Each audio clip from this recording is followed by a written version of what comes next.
Numbers are everywhere and we use them so often. At the end of the lesson, you should be able to define rational and irrational numbers, differentiate between rational and irrational numbers, find rational numbers between two numbers, plot rational and irrational numbers on a number line. Take a look at this real-life situation. Joe has an amount of rupees 150 and Harry has rupees 210, which they have collected as pocket money. By looking at the amount, we can easily say that Harry has collected more. Do you know how this was possible? This was found by just comparing the two numbers. So, numbers play an integral part in our lives, and without them, it would be impossible to solve such a simple situation. Now, let us recap the simpler number systems that we are familiar with. Counting numbers, also called the natural numbers, can be represented by the numerals 1, 2, 3, 4, 5, 6. These numbers are denoted by the symbol n. Natural numbers can be depicted on a number line, where the arrowhead indicates that the list of numbers is infinite. Adding 0 to the list of natural numbers gives the set of whole numbers 0, 1, 2, 3, 4, 5, 6, which is denoted by the symbol W. Mirror the set of natural numbers across 0 on the number line. This creates their negative forms to form a set of integers. The set comprises -3, -2, -1, 0, 1, 2, 3 and is denoted by Z. The letter Z is used because Z comes from the German word zählen, which means to count. Are there some numbers still left on the number line? Yes, of course, there are numbers like half, 3/4 or even -half still being left out. These fractional numbers lie between integers and are called rational numbers.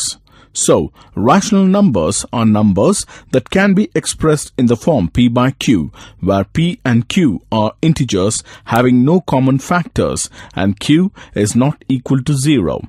It is denoted by the letter q. Now, take a look at the number line and observe the gaps between the numbers. We see that there are infinitely many numbers that lie between the gaps on the number line. So, in general, we can say that there are infinitely many rational numbers between any two given rational numbers. Take the numbers 2/5, -3/16, 4, -16, 0 and 1 3/8. Which of these are rational numbers? It is obvious that 2/5 and -3/16, which are in the form p/q, are rational numbers. Let us take the number 4. Though 4 is an integer, but it can also be written as 4/1. So, it is also a rational number. Same is the case with -16, which can be written as -16/1. So, -16 is also a rational number. We know that any number divided by 0 is 0. So, 0 can be written 0/1, 0/2 or 0/10. So, it is again a rational number. Mixed fractions can be written in the form of p/q. So, 1 3/8 is 11/8, which again becomes a rational number. What can we conclude from this? We conclude that natural numbers, whole numbers, and integers are also rational numbers. Find 3 rational numbers between 1/6 and 1/3. Recall that between two rational numbers x and y, there is a rational number x plus y/2, such that x plus y/2 is greater than x and less than y. Here x is equal to 1 by 6 and y is equal to 1 by 3.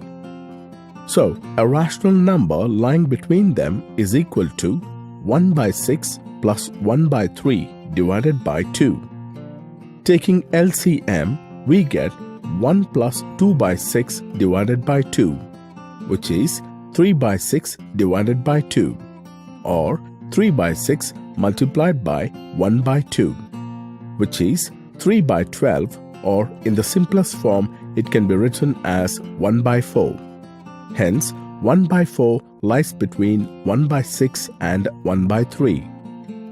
Now, we find the second rational number between 1 by 6 and 1 by 4. Such a rational number can be found by using the formula x plus y by 2, where x is 1 by 6 and y is 1 by 4. Taking LCM, we get 2 plus 3 by 12 divided by 2. Further simplifying, we get 5 by 12 divided by 2, or it can be written as 5 by 12 multiplied by 1 by 2. This is equal to 5 by 24. Hence, 5 by 24 is a rational number which lies between 1 by 6 and 1 by 4. Now, let us find the third rational number between 1 by 4 and 1 by 3. We again use the formula x plus y by 2. Here, x is 1 by 4 and y is 1 by 3.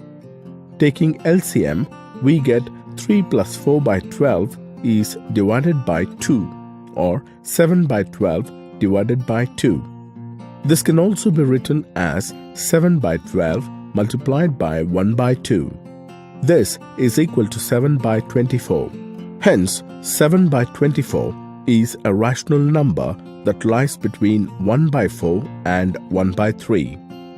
Thus, the three rational numbers we found between 1 by 6 and 1 by 3 are 5 by 24, 1 by 4 and 7 by 24. Let us do a small activity to find the circumference of a circular object. Let us take a steel bowl to do that, using a string and measure the diameter of the bowl. Now, use the same string and measure the circumference. Now, find the ratio of the circumference to the diameter. Now, take this cup and let us repeat the activity. We measure the diameter and then the circumference. We again find the ratio of the circumference to the diameter. What did you observe? We get a number different than the numbers we are familiar with. The value we get is an approximation to the value 3.144. We do not get a constant value. So, we observe that there are numbers which are unending and non-repeating. Such numbers are called as irrational numbers. Do you know any other number like pi which are irrational? The golden ratio represented by phi is another such number. Its value is 1.618039 and so on. Let us first understand what golden ratio is. If you divide a line into two parts so that the longer part divided by the smaller part is also equal to the whole length divided by the longer part, then you will have the golden ratio. Golden ratio is extensively used in art and architecture. Let us now see how we can locate irrational numbers on a number line. Let us start by locating root 2 on the number line. Take a graph paper and draw a number line on it. Label the point 0 as point O. Now, mark a point A on the line such that OA is of unit length. Draw a perpendicular line of unit length at point A. Mark the other end of the line as B. Now, join OB. What will be the length of OB? Here, OB is the hypotenuse of the right-angled triangle OAB. So, OB is equal to square root of 1 square plus 1 square, which is equal to root 2. Now, with O as center and radius equal to OB, cut off an arc on the baseline at point P.